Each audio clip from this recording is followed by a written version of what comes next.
প্রিয়জনদের সাথে ঈদ উদযাপন শেষে রাজধানী সহ নিজ নিজ কর্মস্থলে ফিরতে শুরু করেছেন মানুষ। দেশের বিভিন্ন প্রান্ত থেকে ঢাকায় ফেরার পথে ট্রেনে ছিল বাড়তি চাপ। বাসে টার্মিনালগুলোতেও বেড়েছে ভিড়, তবে সড়ক মহাসড়ক এখনও ফাঁকা। প্রতিনিধিদের পাঠানো তথ্য ছবিতে আরও জানাচ্ছেন মোস্তফা কামাল তোহা।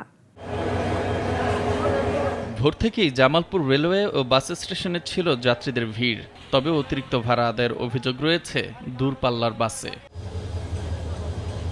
এছাড়া ব্রহ্মপুত্র এক্সপ্রেস, কমিউটার ও ঈদ স্পেশাল ট্রেনগুলোতে ছিল না তিল ধারণের জায়গা। বাধ্য হয়ে ঝুঁকি নিয়ে ট্রেনের ছাদে ওঠেন নারী ও শিশুরা। নিরাপদ যাত্রা নিশ্চিতে স্টেশনে প্রশাসনের তৎপরতা থাকলেও থামানো যায়নি ছাদের যাত্রী।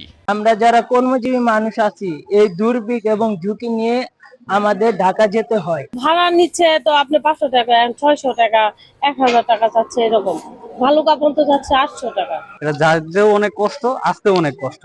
আমাদের জামালপুর লাইনে অত্যন্ত দেওয়ানগঞ্জ পর্যন্ত আরেক জোড়া ট্রেন হলে আমাদের জন্য সুবিধা হয়। ঢাকা টু দেওয়ানগঞ্জ বাজার টু ঢাকা এই রুটে দুই জোড়া আন্তনগর এবং 2 জোড়া কমিউটার ট্রেন চলাচল করে।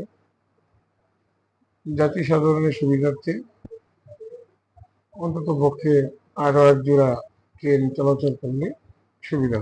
এদিকে মানিকগঞ্জের পাটুরিয়া ও রাজবাড়ীর দৌলতদিয়া নৌরুটে অতিরিক্ত কোনো চাপ বা ভোগান্তি তৈরি হয়নি।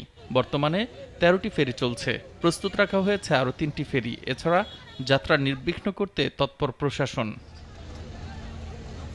উত্তরাঞ্চলের 22 জেলার প্রবেশদ্বার সিরাজগঞ্জের কড্ডার মোড়, হাটিকুমরুল গোলচত্বর ও যমুনা সেতুর পশ্চিম পার অংশ জুড়ে ভোরের আলো ফুটতেই শুরু হয় ফিরতি যাত্রার ব্যস্ততা।